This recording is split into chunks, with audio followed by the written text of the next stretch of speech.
بار بار کہتا ہوں کہ اب پروپیگنڈا سے کسی کی جنگ کو اپنی جنگ بنایا گیا.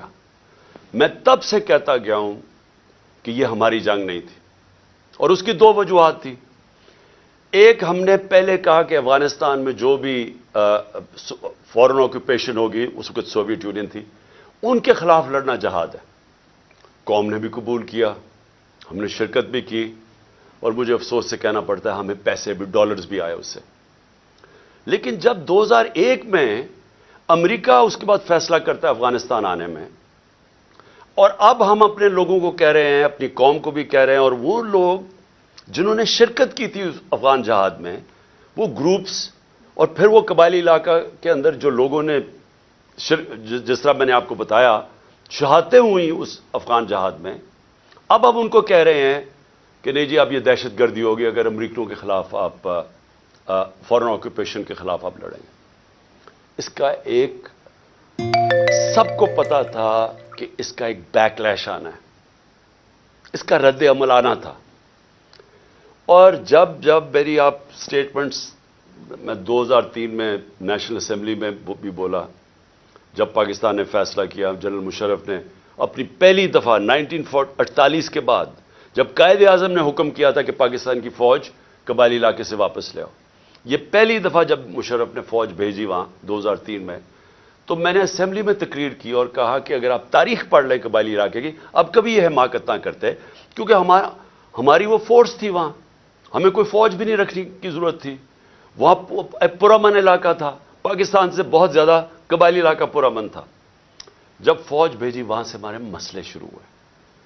وہ لوگ، ان میں سے جن لوگوں نے شرکت کی تھی، جو سمجھتے تھے کہ یہ امریکہ نے بڑا غلط کیا ہے افغانستان میں آ کے، وہ لوگ ادھر بہت بڑی ایک غصہ آیا. ان کو تو نہیں آپ کنونس کر سکتے کہ اب یہ جہاد نہیں دہشت گردی ہے. 2002 کا الیکشن ہوتا ہے، اور اگر کسی کو شک تھا کہ یہ سارا جو پشتون علاقہ ہے یہ بڑا ناراض تھا کہ امریکہ جب افغانستان گیا، تو سارے 2002 کے اندر پشتون علاقے نے ایم ایم اے کو ووٹ دی، کیونکہ ایم ایم اے واحد پارٹی تھی جو کہہ رہی تھی کہ بہت برا ہوا. دوسرا خیر میں تھا، میری تو پارٹی چھوٹی سی تھی. ہم کہتے رہے اور یہ ایم ایم اے بھی کہتے رہے کہ یہ بڑا غلط کیا امریکہ نے، کیونکہ افغانستان کے لوگوں کو کلیکٹو پنشمنٹ دینے کی کیا ضرورت تھی. القاعدہ ایک گروپ تھا، لیکن ایک پورے قوم کو سزا دینا تو ایک بڑا ایک اس کے خلاف پاکستان کے اندر بھی بڑا عوام نے یہ پسند نہیں کیا، اور کافی غصہ تھا لوگوں میں، خاص طور پہ پشتون بیلٹ میں، کیونکہ وہ انہوں نے کنیکشن جو پشتون اس طرف ہے اور اس کا دوسری طرف قبائلی علاقے کا تو بارڈر ہی کوئی نہیں ہوتا تھا، ڈیورن لینڈ تو تھی کچھ نہیں، تو وہاں سے تو آمد و رفت رہتی تھی دونوں طرف. تو اس کا ایک ری ایکشن آیا، اور ری ایکشن عوام نے، پشتونوں نے بتا دیا 2002 میں کہ وہ اس جنگ کے خلاف ہے. انہوں نے ایم ایم اے کو ووٹ دی، کیونکہ دونوں پارٹیز تو ڈرتی ہیں، بات ہی نہیں کرتی تھی امریکہ کے خلاف. یہ تو امریکہ کو اپنا وہ آقا مانتی ہیں، تو یہ تو بولی نہیں. تو جو بول رہی تھی پارٹی ایم ایم اے، ان کو قوم نے ووٹ دی، سارے پشتونوں نے. تو پتہ چل گیا کہ قوم کدھر کھڑی ہے. اب وہاں سے شروع ہوئی، جیسے جیسے ہم پڑھتے گئے امریکہ کی جنگ میں، وہ پھر وہاں دہشت گردی، اس کا ری ایکشن آتا گیا. انہوں نے پاکستان کے خلاف جو پھر پہلی دفعہ 2004-05 میں ہم نے ٹی ٹی پی کا نام سنا. یہاں تو کوئی ملیٹنٹ طالبان نہیں تھے. جو جنگ لڑی تھی، جو اس طرف مجاہدین اور طالبان نے، انہوں نے لڑی تھی سوویٹس کے اگینسٹ، تو یہاں تو کوئی ملیٹنسی نہیں تھی.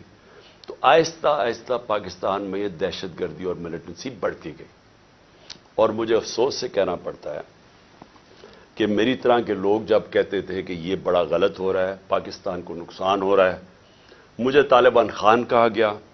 میں جب وہ امریکنوں کی جو افغانستان میں وہ کر رہے تھے، اس کو بار بار میں کہتا گیا کہ کوئی ملٹری سولوشن نہیں ہے، کیونکہ افغانستان کی اگر آپ تاریخ آپ پڑھ لیں تو آپ کو پتہ چلے گا کہ وہ کسی باہر والے کو ایکسیپٹ کرتے ہی نہیں ہیں. تو ادھر بھی کہتے گئے، تو وہاں اینٹی امریکن کا اور ہر قسم کی باتیں کی گئی. لیکن جو لوگ اس علاقے کو جانتے تھے، سب کو پتا تھا کہ یہاں جتنا آپ ادھر پڑھیں گے، ادھر مشکلات ملک کے لیے بڑھتی جائیں گی. اب میں آتا ہوں کہ یہ پھر فاسٹ فارورڈ کر لیں. اچھا، اس سے پہلے میں کہوں گا ڈرون اٹیکس ہونے شروع ہو گئے. اور یہ 2006 سے ڈرون اٹیک 4 سے 5 سے آہستہ آہستہ بڑھتے گئے. ڈرون اٹیکس کیا ہوتا تھا کہ وہاں جا کے اٹیک کرتے تھے قبائلی علاقے میں, وہاں زیادہ تر بے قصور لوگ مارے جاتے تھے. وہ کیا بدلہ کس سے لیتے تھے؟ وہ آ کے پاکستان کی سیکورٹی فورسز, پولیس کے خلاف بدلہ لیتے تھے. تو اس لیے میں نے ایک بہت واحد پولیٹیکل پارٹی جس نے ڈرونز کے خلاف دھرنا کیا, ہم نے پوری کیمپین کی, وزیرستان مارچ کی دھرنوں کے خلاف, یہ ڈرون اٹیکس کے خلاف. باقی یہ پارٹیز چپ کر کے بیٹھی ہوئی تھی اور ڈرتے تھے. آپ کو پتا ہے ان کے تو پیسے باہر پڑے ہوئے ہیں تو وہ تو ڈرتے ہیں بولتے ہوئے. جب آپ کی دولت وہاں باہر پڑی ہو تو خوف آتا ہے ان سے. اس کے بعد کیا ہوا؟ ہماری گورنمنٹ آ گئی, پختونخوا میں گورنمنٹ آئی 2013 میں. ہماری پولیس بری طرح ان کی کیجولٹیز ہوئی تھی, وہ ڈیمورلائز تھی. ہم نے پولیس کے اوپر پوری ریفارمز کی گئیں. آئی جی درانی صاحب کو ہم نے یہاں سے لے کے گئے مرحوم, وہ آئے وہاں, ہم نے پولیس کو ریفارم کیا, پولیس کمانڈوز کی ٹریننگ کروائی, پہلی دفعہ پولیس کمانڈوز کو ڈیولپ کیا, اور ادھر سے پھر فائٹ بیک ہوئی. اور پختونخوا کی جو پولیس تھی وہ پھر کھڑی ہوئی اپنے پیر پہ, اور اتنی قربانیوں کے باوجود انہوں نے ان کے اینڈ میں دیکھیں کہ ساری قوم کھڑی ہوگی پختونخوا کی پولیس کے ساتھ, کیونکہ انہوں نے پھر قربانیاں دی اور روکا دہشت گردوں کو. لیکن اصل میں دہشت گردی لڑی جاتی ہے انٹیلیجنس ایجنسی سے, اور قوم کی سیکورٹی فورسز لڑتی ہے. اور قوم کی سیکورٹی فورسز نے اینڈ میں قربانیاں دی. پتہ نہیں 6000 ہمارے فوجی شہید ہو گئے, اور ٹوٹل پاکستان کی 80,000 پاکستانی اس جنگ میں ہلاک ہوئے. اب آ جائیں 2018 میں ہماری گورنمنٹ آ جاتی ہے. ہم فیسیلیٹیٹ کرتے ہیں افغان طالبان کے ساتھ بات چیت, اور امریکن اور افغان طالبان کے بیچ میں بات چیت.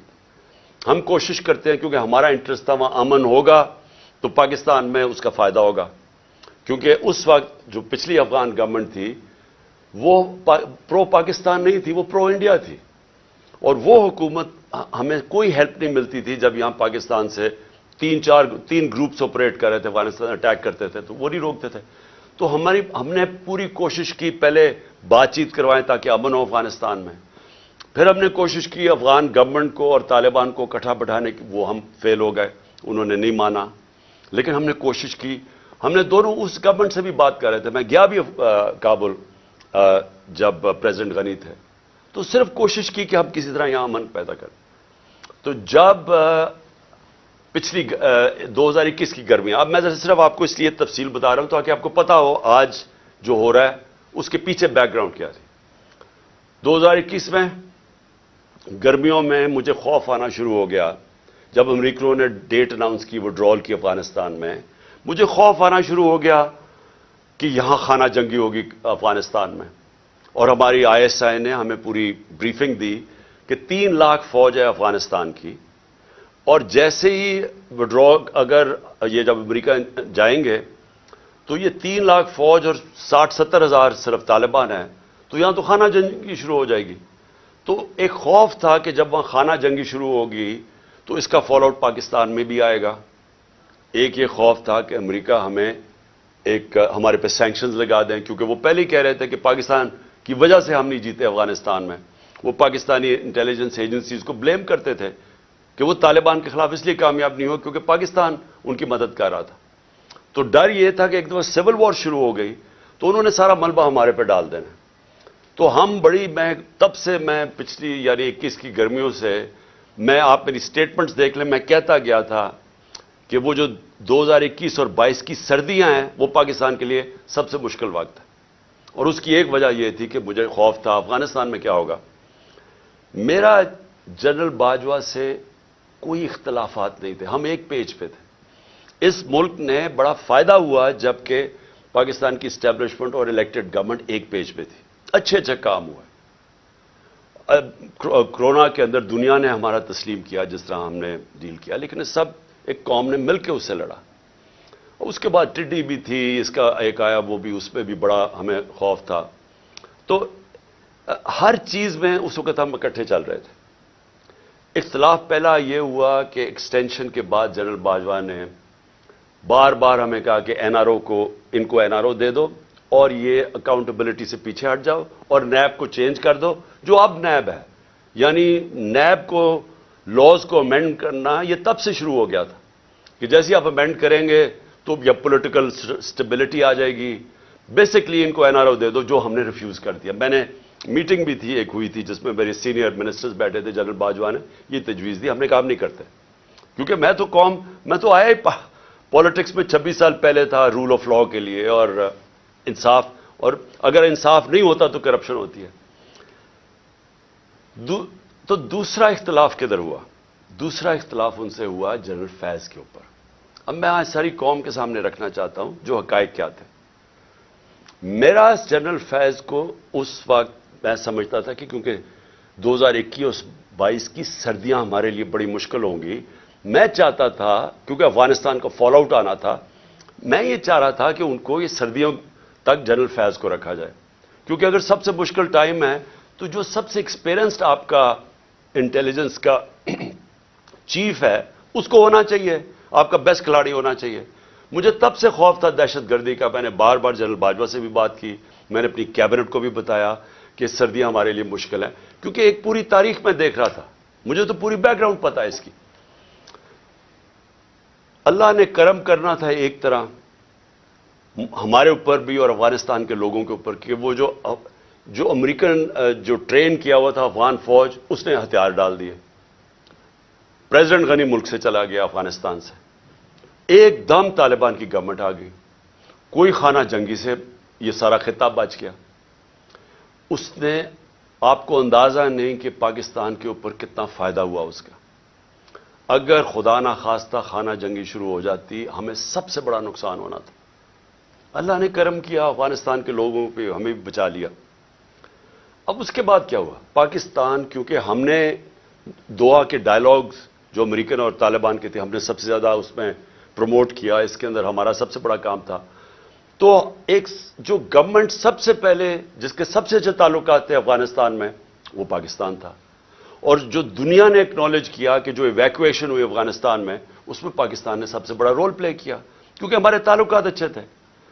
اور پھر شاہ محمود قریشی کو میں نے وہاں بھیجا, انہوں نے ان سے میٹنگز کی. ہماری کوشش یہ تھی کہ 2500 کلومیٹر کا ہمارا بارڈر ہے افغانستان کے ساتھ, ہمارے تعلقات اچھے ہوں گے تو یہ جو 3 قسم کے دہشت گرد پاکستان میں آپریٹ کر رہے تھے, BLA, TTP اور پھر ISIL, تو ہماری کوشش یہ تھی کہ ہم ان کے ساتھ اگر وہاں سٹیبل گورنمنٹ آ جائے تو پاکستان بچ جاتا ہے دہشت گردی سے.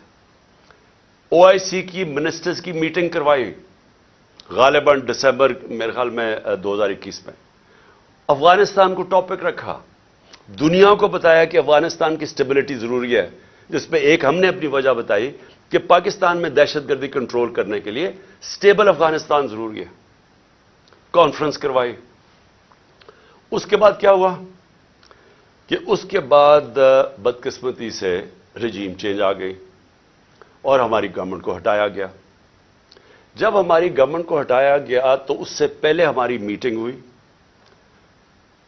میں نے جنرل باجوہ اور ISI چیف تھے, اب مجھے یہ نہیں یاد کہ اس وقت جنرل فیض آ گئے تھے یا یہ جنرل ندیم تھے, لیکن جنرل باجوہ تھے اور میں نے اور ہم نے بیٹھ کے گفتگو کی کہ اب جب اپنی افغانستان میں ایک پرو پاکستان گورنمنٹ ہے, یعنی اینٹی نہیں ہے کیونکہ غنی ایڈمنسٹریشن تو پاکستان کے خلاف تھی, جب وہ آ گئی ہے تو ہمیں کوشش کرنا چاہیے.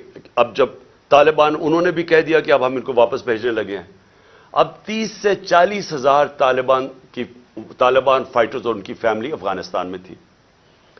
تو ہماری میٹنگ ہوئی اور ہم نے سوچا کہ اب ان کو کیا کرنا ہے. انہوں نے وہ کہہ رہے ہیں کہ پاکستان آئے اب یہ واپس, اور وہ بیچ میں بھی پڑھنے لگے تھے کہ ہم کسی طرح بات چیت میں بھی وہ فیسیلیٹیٹ کریں. اب ڈسکشن یہ ہوئی کیونکہ یہ جو سیکیورٹی ایشوز ہیں وہ تو ہم بات کر, جب ہماری بات ہوئی تو 2 ہمارے, خاص طور پہ 2 کی میں بات کر رہا ہوں, 3 جو ایک اور ہمارے بیوروکریٹ تھے جن کو قبائلی علاقے کا اندازہ تھا جو سرو کر چکے تھے, اور ہمارے نور الحق قادری صاحب جو خیبر ایجنسی سے تھے, اور مراد جس نے ساری جو سوات کے اندر پورا آپریشن ہوا تھا طالبان, تو انہوں نے بیٹھ کے بڑا خدشہ بتایا کہ دیکھیں جب وہ آئیں گے تو ان کی سیٹلمنٹ کیسے ہوگی, کیونکہ بڑا مشکل ہوگا, لوگوں کی دشمنیاں ہیں, قتل کیے ہوئے ہیں آپس میں, اور انہوں نے طالبان نے, تو وہ بڑی تشویش تھی. تو یہ فیصلہ کیا گیا کہ ہمارے جو قبائلی علاقے کے ایم این ایز اور وہ بیٹھ کے ہماری سیکیورٹی فورسز فیصلہ کریں گی کہ ان کو ریہیبلیٹیٹ کیسے کرنا ہے. یہ بھی سوچا کہ ان کے لیے پیسے خرچ کریں گے، کیونکہ دو ہی ہے نا، یا ہم ان کو مار دیں ساروں کو کھڑا کر کے، اور یا پھر ان کو سیٹل کریں اور ان سے کوئی اگریمنٹ کریں. یہ اس کے علاوہ تو تیسرا کچھ نہیں تھا. تو ہم نے ان سے یہ بات ہوئی، اور وہ بدقسمتی سے بات آگے بڑھی نہیں، کیونکہ اور چیزیں آ گئی، اور آپ سب جانتے ہیں رجیم چینج کے اندر اور چیزیں آ گئی. اس کے بعد ہماری گورنمنٹ چلی گئی. 2022 کی جون کے اندر ملاکنڈ کے اندر مسئلہ آ گیا، سوات کے اندر ایک دم طالبان کی وہاں کوئی آیا، اور وہ عوام کھڑی ہو گئی. ان کو بڑا کہ پھر سے وہی حال ہونے لگا جو کہ پہلے تھا، جدھر سوات کے لوگوں نے بڑی مشکل وقت گزارا. تو تب تشویش ہوئی، اور میں نے جون کے اندر پھر میٹنگ کی اپنے پختونخوا کے ایم این ایز اور ایم پیز کے ساتھ. کے پی ہاؤس کے اندر اسلام آباد میں میٹنگ کی، اور ان کو سب خدشہ تھا کہ یہ ایک نیا فینومینا پھر آ رہا ہے. یہ جو طالبان آ رہے ہیں وہاں سوات کے اندر جو ہو رہا ہے، اور پھر لیٹرز لوگوں کو آنے شروع ہو گیا کہ پیسے کے. اور پھر ہمارا ایک ایم پی تھا، اس کو گولیاں لگیں وہاں دیر کے اندر. تو سب سے میٹنگ ہوئی، اور ان کو خوف تھا کہ یہ ہو کیا رہا ہے. اور پھر ہم نے، کیونکہ ہماری گورنمنٹ تھی کے پی میں، ہم نے انہیں کہا کہ آپ بات کریں وہاں کے کور کمانڈر سے، اور کوئی اگریمنٹ کریں کہ یہ کیا ہو رہا ہے، یہ فینومینا کیا ہے، کیونکہ سمجھ نہیں آ رہی تھی. لیکن اس گورنمنٹ نے کوئی ان کو سمجھ نہیں تھی کرنا کیا ہے، نہ ہی ان کی کوئی توجہ تھی وہاں. انہوں نے جب جون میں وہاں سے خدشہ ہوا کہ یہ ہو رہا ہے، یہ کیا فینومینا ہے، کیونکہ بارڈر تو گورنمنٹ کے ہاتھ میں نہیں ہے پختونخوا کے، تو ان کے اندر کوئی کسی کو نہ سمجھ تھی، نہ کسی کا انٹرسٹ تھا. عجیب عجیب سی ان کی مزاحیہ سٹیٹمنٹس آئیں، اور وہ ایشو وہیں کا وہیں رہ گیا. اب یہ ایشو آہستہ آہستہ بڑھنا تھا، اور اب جدھر یہ پہنچ گیا ہے، مجھے اب ہوا کیا، جب پولیس پہ جب یہ اٹیک ہوا مسجد کے اندر، تو ابھی وہ لوگ، وہ بیچارے جو، میں پھر سے آج سب کے سامنے، ہم سب کو تکلیف ہے کہ جس طرح کی ہم نے وہ سینز دیکھے ہیں، اور جس طرح وہ پولیس والوں کے اوپر ایک غصہ اور ایک غم طاری ہوا تھا، وہ ہم نے دیکھا سب نے. تو سوال ابھی یہ پوچھا جائے کہ گورنر کے پی نے ابھی تو لوگوں قبروں میں دفن بھی نہیں کیا، ابھی تو لوگ تکلیف میں ہیں، ابھی تو انالیسز ہی نہیں ہوا کہ یہ ہوا کیا ہے. گورنر کے پی خط لکھ دیتا ہے کہ جی الیکشن کو ڈیلے کیا جائے، ملک صوبے کا صورتحال ٹھیک نہیں ہے. اب میرا یہ سوال ہے کہ جو لوگ یہ اب سمجھ رہے ہیں کہ یہ جو دہشت گردی بڑھائی جا رہی ہے، اور جو پہلے سے بھی یہ پی ٹی آئی کی گورنمنٹ کے خلاف ہے، اور یہ الیکشنز کو متاثر کر رہی ہے، اور یہ الیکشنز ڈیلے کرنے کے لیے، تو گورنر نے تو خط سے یہی اسی طرف لوگوں کو، جس کا نہیں بھی سوچتا وہ ادھر چلی گئی ہے. کیا یہ عقل ہے کہ جب تک آپ نے پوری طرح دیکھا ہی نہیں اور پتہ ہی نہیں آپ کو سیکیورٹی سچویشن کیا ہے، سیدھا بیٹھ کے کہہ دیا کہ الیکشن ڈیلے کرو؟ جو پرو گورنمنٹ کے تجزیہ نگار ہیں وہ بھی شروع ہو گئے کہ جی الیکشن ڈیلے کیا جائے. ایک ٹرسٹ ڈیفیسٹ ہوا ہے کے پی کے اندر. پختونخوا کے لوگوں کو اعتماد چلا گیا ہے کہ یہ دہشت گردی ہے کیا. ہم سب جانتے ہیں کہ پی ٹی ایم کے کیا نعرے ہیں، اور جب پہلے سے خدشے ہیں تو یہ گورنر سٹیٹمنٹ دے رہا ہے کہ جناب الیکشن ڈیلے کر دیں. تو میرا سب سے بڑا سوال اب یہ ہے کہ آج میں اس گورنمنٹ اور ان کے لوگوں سے پوچھنا چاہتا ہوں کہ جو ہمیں ذمہ دار ٹھہرا رہے ہیں، میں یہ پوچھنا چاہتا ہوں کہ میں اس کا تو جواب دے سکتا ہوں جب ہم اقتدار میں تھے. جب ہم اقتدار میں نہیں ہیں، یہ کہنا کہ کیونکہ اس دور میں انہوں نے یہ کیا تو آج یہ ہو گیا. سوال یہ ہے کہ ہمارے دور میں کیوں نہیں ہوا؟ 2013 سے ہماری گورنمنٹ تھی پختونخوا، جو سب سے بڑا صوبہ جو تباہی میں تھی. 2013 سے 18 تک ذرا دہشت گردی دیکھ لیں کہ پختونخوا میں کتنی ہوئی ہمارے دور میں. اور 2018 سے اب تک ہماری جب گورنمنٹ تھی، مجھے یہ بتا دیں کتنی دہشت گردی تھی. تو آج ہمیں یہ کہا جا رہا ہے کہ جناب وہ کیونکہ انہوں نے پتہ نہیں کیا کیونکہ آج دہشت گردی بڑھ گئی. یہ بالکل اس لیے ہے، اسی طرح ہے جس کے اوپر ابھی میں اس کے بعد آؤں گا کہ جناب انہوں نے پتہ نہیں آج جو معاشی بحران آ گیا اور جو تباہی مچ گئی ہے پاکستان میں، جو لوگوں کی امید ہی ملک سے چلی گئی ہے، جو معاشی حالات ہیں، تو وہ کہہ رہے ہیں کہ جی وہ ہماری وجہ سے ہوا ہے. ہم اس کے ذمہ دار ہیں جو ہمارے دور میں ہوا ہے. جب ہم پاور میں نہیں ہیں، ہمارے سے کیوں جواب پوچھ رہے ہیں؟ میں آج پھر سے میں بار بار کہتا رہوں گا، مجھے ان کا پتا تھا کہ یہ نااہل اور کرپٹ لوگ، انہوں نے تو 30 سال حکومت کی اور ملک کو یہاں پہنچایا ہے.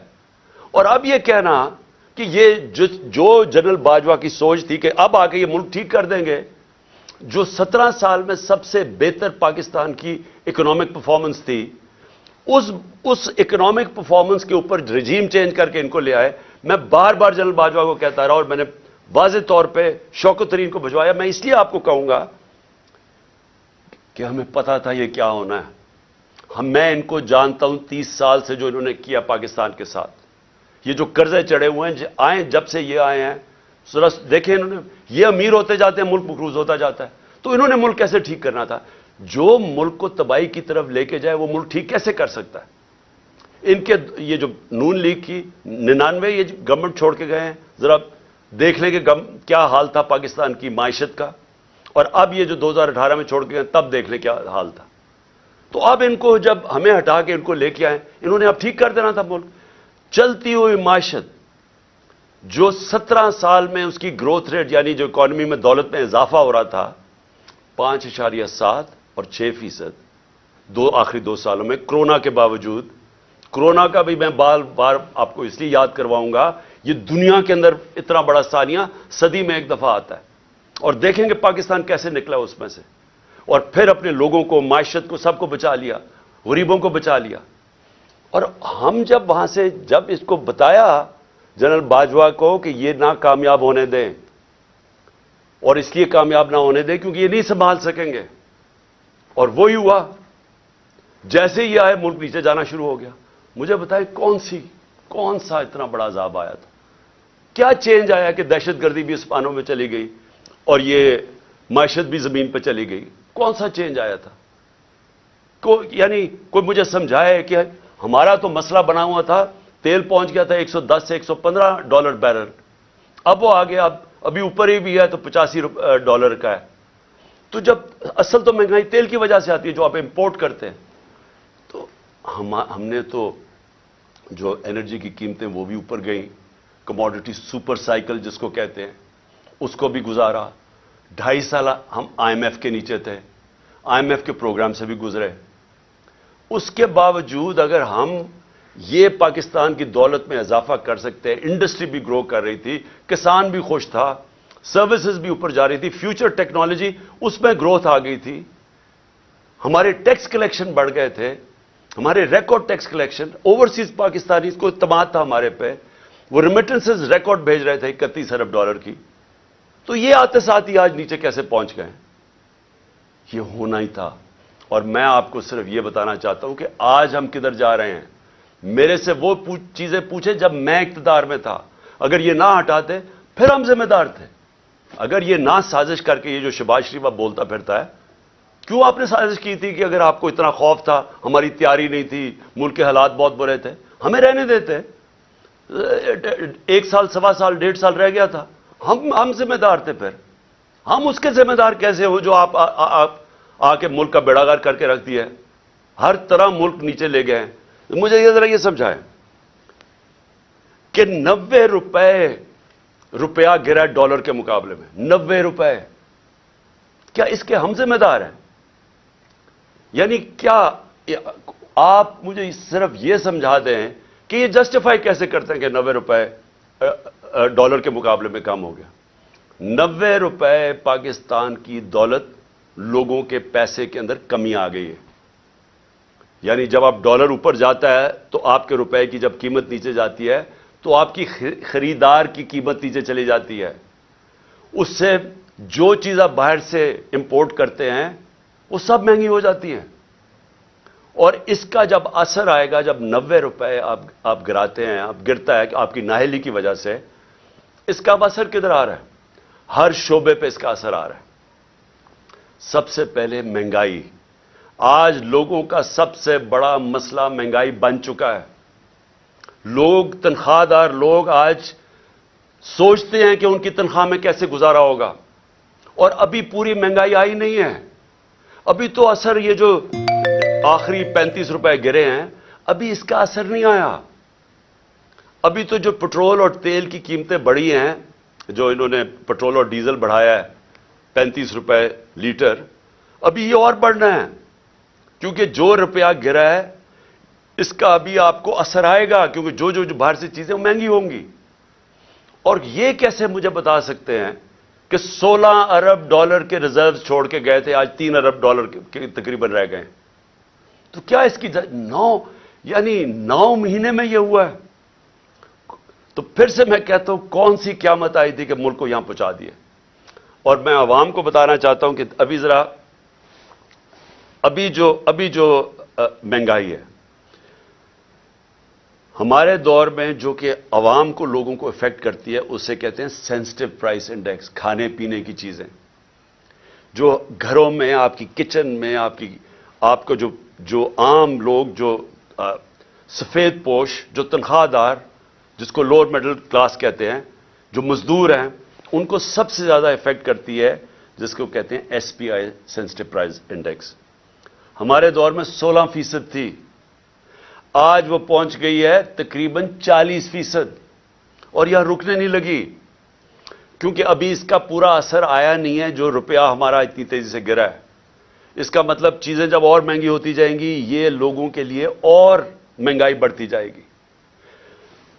اس کے بعد یہ صرف یہ تیل اور ڈیزل نہیں بڑھا، اور اس کا بھی اثر آئے گا.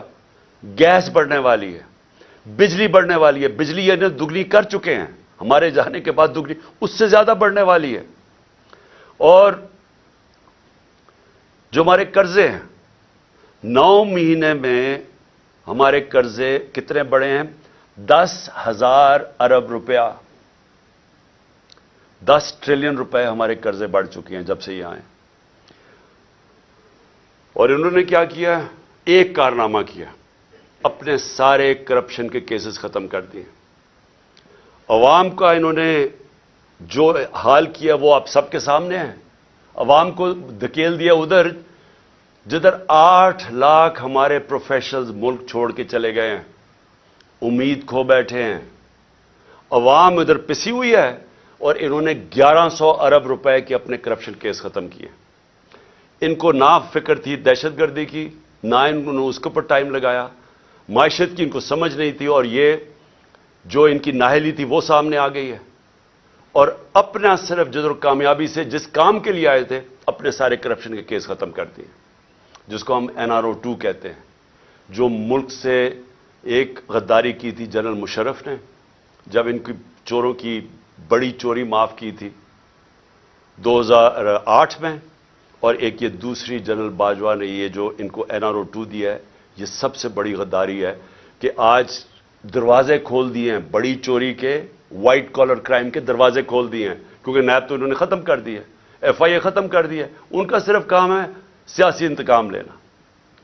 اور میں جو تیسری آج چیز بات کرنا چاہتا ہوں، 3 چیزوں پہ میں نے آج بات کرنی تھی. پہلے دہشت گردی پہ کہ وہ ہمیں ذمہ دار ٹھہرا رہے ہیں، اور دوسرا یہ معیشت پہ، وہ نیچے گئے وہ ہمیں ذمہ دار ٹھہرا رہے ہیں. نہیں اتنی سازش کرنی تھی، اگر نئی کیپبلٹی تھی تو نہ کرتے، اپنی چوری معاف کروا لیں، لیکن جو سارا ملک نے تباہی کیا وہ ہمارے پہ ڈال دیں. جو تیسری چیز ہے وہ اسی وجہ سے وہ ہے الیکشنز. اب میں یہ بتاؤں کہ ہماری پنجاب اور پختونخوا میں حکومتیں تھیں، 66% پاکستان ہمارے نیچے تھا. ہم نے پہلی دفعہ اس ملک کی تاریخ میں اپنی 2 گورنمنٹس کو ڈیزالو کیا، اپنی گورنمنٹس چھوڑی. ہم نے کیوں چھوڑی؟ اب ہمیں کوئی ضرورت نہیں تھی، کسی نے بندوق نہیں رکھی تھی ہماری گورنمنٹ کرانے کے لیے. ہم نے اس لیے چھوڑی کیونکہ ہم سب کو خوف آ رہا ہے پاکستان کا، یہ جو تباہی کی طرف یہ لے کے جا رہے ہیں، اور مجھے خوف ہے کہ آگے اور ہم نے کتنا نیچے جانا ہے. IMF مل بھی گئی تو وہ بھی کینسر کا علاج ڈسپلن سے ہوگا. خوف یہ تھا کہ اگر یہ زیادہ، اور ان کا کوئی الیکشن کروانے کا سوچ نہیں، یہ بھی واضح ہو جانا چاہیے کہ اتنی جلدی انہوں نے پشاور کے ثانیہ کو استعمال کیا ہے کہ کس طرح الیکشن ڈیلے ہو جائے. ان کا الیکشن اس سال کروانے کا بھی نہیں تھا پلان, یہ آگے لے کے جانا چاہتے ہیں, اور ان کی پوری کوشش یہ ہے کہ کسی نہ کسی طرح یہ تب الیکشن کروائیں جب یہ سمجھیں کہ تحریک انصاف ختم ہو چکی ہے. یہ ان کا پلان ہے, اور ہم نے اس لیے یہ الیکشن کا فیصلہ کیا, اور ہم نے یہ سوچا کہ کس طرح ہم الیکشن کروا سکتے ہیں. ہم نے کہا اپنی گورنمنٹ سے نکل جاتے ہیں, اور ہم نے آئین کو سامنے رکھتے ہوئے یہ فیصلہ کیا. آئین کے اندر بڑا واضح ہے, اس میں کوئی ابہام نہیں ہے, کوئی بھی اس کے خلاف نہیں جا سکتا. آرٹیکل 105 آئین کا واضح طور پہ کہتا ہے کہ جب اسمبلیز ڈیزالو ہوں گی تو 90 دن اور اس سے کم میں الیکشن ہوگا. کوئی ifs اینڈ بٹس نہیں ہے اس میں. یہ ہم نے قربانی اس لیے دی کہ ہم سے یہ سمجھتے تھے کہ یہاں ایک ہی طریقہ ہے کہ ایک دفعہ پنجاب اور پختونخوا میں الیکشن ہو گیا تو مجبوراً 66% پاکستان میں الیکشن ہوگا, مطلب سارے ملک میں ہو جائے گا. تو ہم نے تو اس لیے دی. اب یہ اس سے بھاگ رہے ہیں, سب مل کے اب کوشش کر رہے ہیں کہ کسی نہ کسی طرح اس سے باہر نکلیں. اب میں سارے پاکستانی کو بتانا چاہتا ہوں, اپنی ساری لیگل کمیونٹی کو بتانا چاہتا ہوں, اپنے وکلا اور اپنی عدلیہ کو بتانا چاہتا ہوں کہ جتنا بڑا یہ نقصان پہنچے گا اگر یہ کامیاب ہوگا 90 ڈیز سے آگے لے جانے کی, یہ وہی ہوگا لینڈ مارک جو کہ ایک دفعہ جسٹس منیر نے اس ملک کے اندر رول آف لا کو ختم کر کے ڈاکٹرن آف نیسیسٹی لے کے آئے تھے. وہ کوئی نہیں بھولا آج تک. کوئی وجہ نہیں ہے کہ 90 ڈیز سے آگے لے کے جائیں. یہ کہیں گے کہ جی وہ ہو دہشت گردی ہو گئی. 2013 میں دہشت گردی نہیں تھی, 2008 میں دہشت گردی نہیں تھی, تب کیوں نہیں الیکشن آگے کیے؟ اور پھر اور یہ یاد رکھیں کہ 2008 کے اندر الیکشن اس لیے آگے کیے گئے تھے کیونکہ وہاں ایک ڈیموکریٹک سیٹ اپ نہیں تھا, جنرل مشرف کی گورنمنٹ تھی, اس لیے الیکشنز کو آگے کیا گیا تھا. تو یہ جو پلان کر رہے ہیں کہ جی کسی طرح اس کی آڑ لے کے دہشت گردی کی الیکشن آگے کریں گے, اس سے بڑا ظلم اس ملک میں نہیں ہوگا, کیونکہ اس کا مطلب کہ وہ سیٹ اپ صرف اس لیے رہ جائے گا, وہ ڈرا صرف ایک راستے میں کہ کہیں عمران خان اور پی ٹی آئی نہ جیت جائے. اور وہ انہوں نے کیا کہ آئین کی وائلیشنز تو بھی شروع کر دی ہیں. سب سے پہلے تو ایک جو آرٹیکل 105 ہے, گورنر نے کیوں نہیں اناؤنس کی ڈیٹ ابھی تک, یہ ڈائریکٹ آئین کی وائلیشن ہے. جو بھی 90 ڈیز سے آگے لے کے جائے گا اس کے اوپر آرٹیکل 6 لگے گا. اور دوسری چیز جو انہوں نے کیئر ٹیکر گورنمنٹس بنائی ہیں, یہ بالکل پاکستان کے آئین کی وائلیشن ہے. آئین نے صرف کیئر ٹیکر گورنمنٹ کا سیٹ اپ اس لیے ہونا تھا کہ وہ غیر جانبدار ہوں گے, امپارشل ہوں گے, تاکہ اس غیر جانبدار سیٹ اپ ہی صرف ملک میں صاف اور شفاف الیکشن کروائیں گے. یہ مقصد تھا اس کا. ہو کیا رہا ہے اب؟ وہ حکومتیں آ گئی ہیں پختونخوا میں اور یہاں پنجاب میں, جو یہی نہیں کہ وہ صرف غیر جانبدار نہیں ہیں, وہ سخت ہمارے خلاف ہیں. ابھی سے سارے قدم اٹھانے شروع ہو گئے ہیں جو کہ یہ شہباز شریف کی حکومت بھی نہ تھوڑا سوچ سمجھ کے کرتی, کیونکہ جلدی میں ہے. ابھی سے ہمارے اوپر کیسز قدم جو فواد چودھری سے انہوں نے کیا, اور فواد چودھری سے کیوں کیا؟ فواد چودھری کا یہ بتانے کی کوشش کر رہے ہیں کہ ہم اس طرح آپ کو ذلیل کریں گے. ہتکڑیاں, وہ کوئی دہشت گرد تھا, اس کے منہ پر کپڑا ڈال کے لے کے آ رہے ہیں, اس کو کمرے میں یعنی اتنی سردی کے اندر اس کو کمرے میں زمین پہ اس کو سلوا رہے ہیں. وہاں کون سا جرم کیا اس نے؟ اعظم سواتی سے پہلے یہ کیا, شہباز گل سے پہلے یہ کیا. یہ لوگوں کو ڈرا رہے ہیں کہ یہ ہم کر دیں گے آپ کے, تاکہ آپ چپ کر کے کسی نہ کسی طرح ہاتھ کھڑے کر کے تو ان نون لیگ کو الیکشن جیتتے جائیں. اور تب تک یہ نہیں کریں گے جب تک یہ سمجھیں گے کہ انہوں نے یہ کیئر ٹیکر لے کے اس لیے آئے ہیں, ہمارے اوپر تشدد کریں, کیسز کریں, جیلوں میں ڈالیں, ڈرائیں دھمکائیں, ایف آئی آرز کریں, کرپشن کیسز کریں. پرویز الہی کے گھر پولیس بھیج دی, کل کتنی گاڑیاں چلے گئی وہاں اس کے اوپر. ہمارے وہ ورکرز کے ان کو پولیس بلا کے ہراساں کرنا شروع ہو گئی ہے کہ تمہارے کیسز کریں گے، ان کو ٹیلی فون کر رہے ہیں. تو کیا یہ کیئر ٹیکر کرتی ہے؟ کیا پاکستان کی تاریخ میں کبھی کیئر ٹیکر نے ایسی حرکتیں کی ہیں؟ میری جے آئی ٹی، اب ذرا یہ سن لیں، میری جو جے آئی ٹی بنائی ہوئی ہے، جو میرے اوپر قاتلانہ حملہ ہوا، یہ سوچیں کہ وہ ابھی نوٹیفائڈ ہے، پنجاب گورنمنٹ نے نوٹیفائی کی ہوئی ہے وہ جے آئی ٹی. اس کو آتے ساتھ ہی سارے اس کو نان فنکشنل کر دیا، اس کے ریکارڈ سیل کر دیے. کس چیز کا خوف ہے؟ پہلے وہ 2 ڈی پی او گجرات اور یہ جو سی ٹی ڈی کا ایس ایس پی تھا، وہ کوپریٹ، وہ ہمارے نیچے آفیسرز کام کر رہے ہیں، وہ پنجاب گورنمنٹ کی بنائی ہوئی جے آئی ٹی سے وہ کہتے جی ہم جواب دینی ہے. ان کو کہا فون پکڑائیں جنہوں نے آپ نے ویڈیوز بنائی ہوئی ہیں، نہیں جی ہم نہیں دیتے. انہیں کہا جے آئی ٹی کے سامنے ہم نہیں آتے. کون ان کے پیچھے؟ کون اتنا طاقتور ہے کہ پنجاب پولیس اتنی کانفیڈنٹ ہو جائے، اتنا اس کو اعتماد ہو کہ ان کے پاس کوئی طاقتور ان کے فورسز ہیں کہ ایکس پرائم منسٹر بڑی پارٹی کا ہیڈ اپنی ایف آئی آر نہ کٹوا سکے اپنے صوبے میں. اور پھر جن کو خوف ہے، وہ جو طاقتور لوگ جن کو خوف ہے کہ کوئی چیزیں نہ سامنے آ جائیں جے آئی ٹی کی، وہ سارے طاقتور لوگ پوری کوشش کریں سیبوٹاج کرنے کی. لیکن سیبوٹاج کرنے سے پہلے کیا چیزیں سامنے آ گئی ہیں؟ پہلے میں یہ ذرا آپ کو 2 چیزیں بتا دوں کہ پہلے تو 16 دسمبر کو جے آئی ٹی نے جو فورینسک رپورٹ دی تھی عدالت میں، اس میں کیا چیز آئی؟ 2 شوٹر تھے. انہوں نے یہ اسٹیبلش کر دیا کہ دو بندوق والے تھے جنہوں نے گولیاں چلائی. وہ 16 دسمبر کی آ گئی. اب 3 جنوری کی جو فورینسک رپورٹ ہے، جو عدالت میں ابھی گئی ہے عدالت کے اندر، یہ عدالت میں جمع ہو گئی ہیں. اس نے اسٹیبلش کیا ہے کہ 3 شوٹر تھے. جو سارا بنایا ہوا تھا کہ جی ایک دینی انتہا پسند ہے جس نے کہا میں اکیلا ہوں، اس کو پڑھا کے بھیجا تھا پہلی سٹیٹمنٹ میں اکیلا ہوں. تو پہلے تو یہ ثابت ہو گیا کہ 3 شوٹر تھے. تو ساری جو سازش تھی وہ سامنے آ گئی. اور 3 شوٹر اس طرح تھے کہ اس کی گولیاں جو ہم کہہ رہے تھے، جو میں بھی کہہ رہا تھا کہ اوپر سے میرے چھت سے گولیاں، ان کے گولیوں کے خول مل گئے جو انہوں نے آئیڈینٹیفائی کیا جے آئی ٹی نے، جو کہ اب عدالت میں جمع کروا دی. تو سوال میرا یہ پھر سے بنتا ہے کہ کیا ایک کیئر ٹیکر گورنمنٹ جس کا کام ہی یہ نہیں ہے، جس کا کام یہ تھا کہ وہ صرف اور صرف الیکشن کروائے، وہ انٹرفیئر کر رہی ہے جے آئی ٹی میں؟ کون ہے ان کے پیچھے؟ کون ہے یہ ان کو جو ایڈوائز کر رہا ہے کہ سارے جو آفیسرز یہاں لگوائے جائیں وہ سارے anti PTI ہوں؟ ان آفیسرز کو لگایا جا رہا ہے جنہوں نے 25 مئی میں ہمارے اوپر ظلم کیا تھا. ہم نے 22 صرف ساری پنجاب کی فورس سے ہم نے 22 لوگوں کے نام دیے تھے کہ ان کو آپ کو نہیں لگانا چاہیے، یہ سخت ہمارے تحریک انصاف کے خلاف ہے، انہوں نے ہمارے اگینسٹ ایکشن لیا تھا. ان میں سے 13 کو لگا چکے ہیں، 22 میں سے 13 لگ گئے اور باقی لگنے والے ہیں.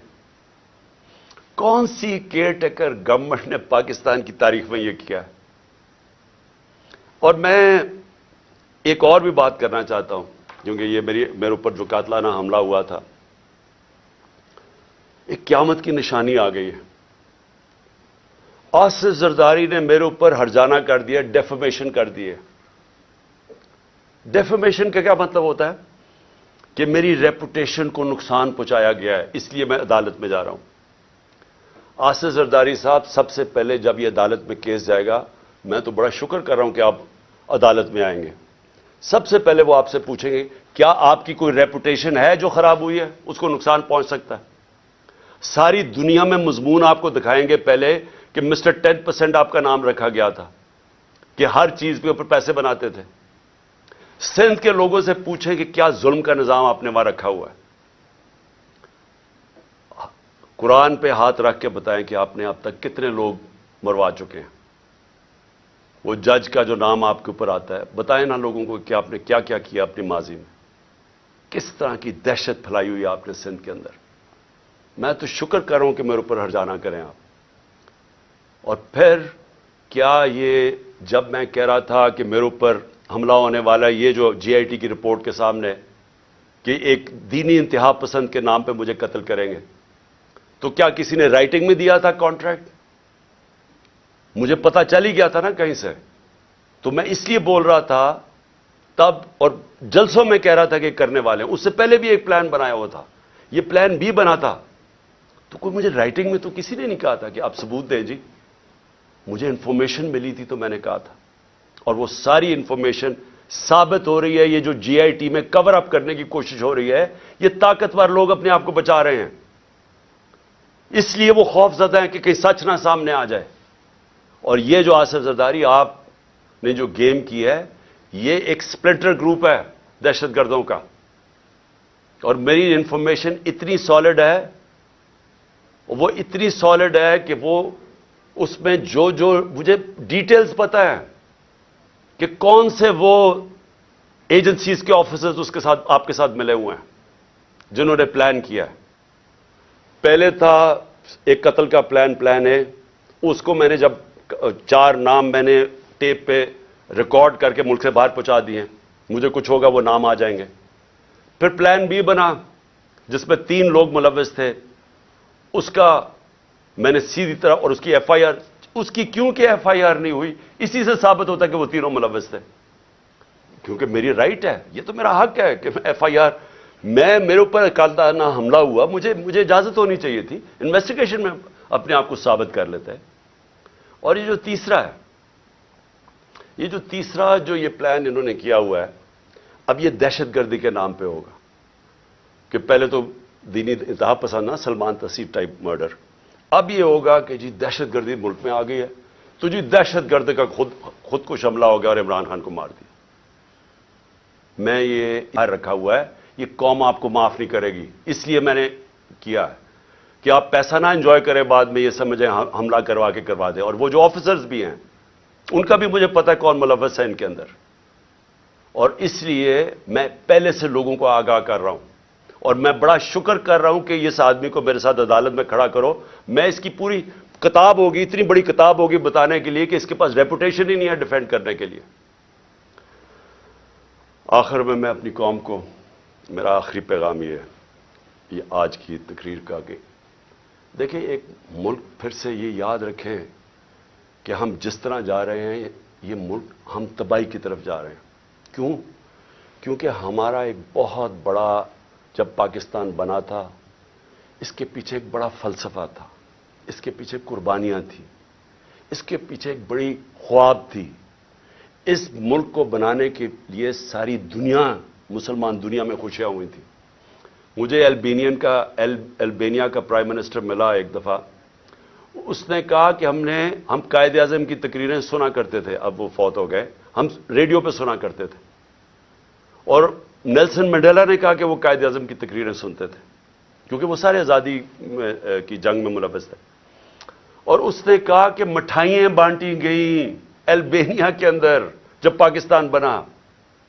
یہ ساری مسلمان دنیا میں ایک ہوپ آئی کہ کیسا ملک بنے گا. اس وقت سب سے بڑی پاکستان کی آبادی تھی مسلمان ملکوں میں.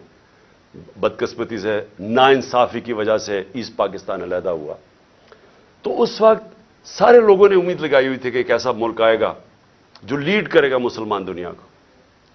ہم کدھر پہنچ گئے وہاں سے؟ ہمارے پاس یہ چور اوپر بیٹھ کے آ کے پیسے ان کے باہر پڑے ہیں، ملک کا ان کو کوئی فکر ہی نہیں ہے. روپیہ 90 روپیہ ڈالر مہنگا ہو گیا ہے ان کے 9 مہینے میں. ان کو کیا فائدہ ہوا؟ ان کو کیا نقصان ہوا؟ فائدہ ہی فائدہ، نقصان زیرو.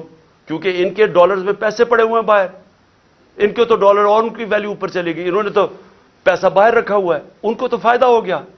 نقصان ہماری طرح کے پاکستانیوں کو ہو رہا ہے جن کا جینا مر رہا ہے یہاں. ان کے لیے تو عذاب ہو جاتا ہے، جی ای سی ایل پہ ڈال دیا، مجھے ڈالیں ای سی ایل پہ. مجھے کیوں نہیں فکر کہ اچھا جی ای سی ایل پہ ڈالیں گے تو مجھے بڑا کوئی مسئلہ ہو جائے گا. ان کو کیوں مسئلہ ہے؟ کیونکہ پیسے گننے ہوتے ہیں، پراپرٹیز باہر دیکھنی ہوتی ہیں، بڑے بڑے ہیرڈ جیسی جگہ پہ شاپنگ کرنی ہوتی ہے، بڑے بڑے باہر ریسٹورنٹس میں جب اتنا بڑا پیسہ آ جائے تو وہ خرچ بھی کرنا ہے نا. وہ پاکستان میں تو نہیں ہو سکتا. عذاب ای سی ایل پہ ڈال کے مجھے ڈال دیں ای سی ایل پہ. جن کا جینا مرنا آج پاکستان میں ہے وہ سارے آج تشویش میں ہیں، غم زدہ ہیں. سب کو خوف آ رہا ہے آگے کدھر ملک جا رہا ہے. میں ہر پاکستانی کی بات کر رہا ہوں جو سمجھتا ہے کہ یہ ہماری ماں ہے, ہمارا ملک ہے. وہ سب آج ان سب کو خوف آ رہا ہے کہ جو ڈائریکشن میں پاکستان جا رہا ہے. اور میں پھر سے یہ کہتا ہوں کہ ہمیں وقت ہے ابھی بھی, اور ایک راستہ ہے بس. جو مرضی, میں آپ سے نہیں کہہ رہا, میں 8-9 مہینے سے ایک ہی بات کہہ رہا ہوں کہ یہ جو لوگ آئے ہیں اس سے نکلنے کا ایک ہی حل ہے, ایک فری اینڈ فیئر الیکشن کروائے جائیں جلدی سے جلدی. عوام کے مینڈیٹ سے گورنمنٹ آئے. جب عوام کی بیکنگ سے گورنمنٹ آئے گی وہ بڑے فیصلے کرے گی. یہ چوروں کی طرح نہیں, یہ چوروں کی طرح نہیں جو ڈرتے ہیں فیصلے کرتے ہوئے, کیونکہ ان کو ان کا تو مقصد ہی گورنمنٹ میں اور آنے کا. یہ ملک تو ٹھیک نہیں کرنے آئے. ان لوگوں کو جن کو پبلک بیک کرے گی, پبلک مینڈیٹ سے آئیں گے, وہ بڑے فیصلے کریں گے. جب وہ بڑے فیصلے کریں گے, اس فیصلوں سے یہ ملک نکلے گا اس بحران سے. یہ صرف انتظار کر رہے ہیں. میں ختم کرتا ہوں, کرکٹ سے ختم کرتا ہوں کیونکہ میری بڑا زندگی کا حصہ تھا کرکٹ. یہ میچ ایسا ہے, یہ میچ کھیلنا چاہتے ہیں ان کے اپنے امپائر, اپنے سلیکٹروں, اپنی پچ ہو, اپنا تھرڈ امپائر ہو. قانون یہ بیچ میں میچ کے بدلتے رہے, دیکھ رہے ہیں نا, دوسری ٹیم شاید جیت نہ جائے, قانون بھی بدلتے ہیں, قانون بھی گیم کے یہ بدل رہے ہیں. اور جو مخالف ٹیم ہے اس کے کیپٹن کو یہ جیل میں ڈالنا چاہتے ہیں, اس کی اچھے پلیئرز کو یہ ان کے اوپر مقدمے کر کے ان کو باہر رکھنا چاہتے ہیں ٹیم سے. باقی جو ٹیم ہے ان کو کوئی پولیس ڈنڈے شنڈے مار کے کسی کی ٹانگ توڑ دی, کسی کا ہاتھ توڑ دیا. اوپر سے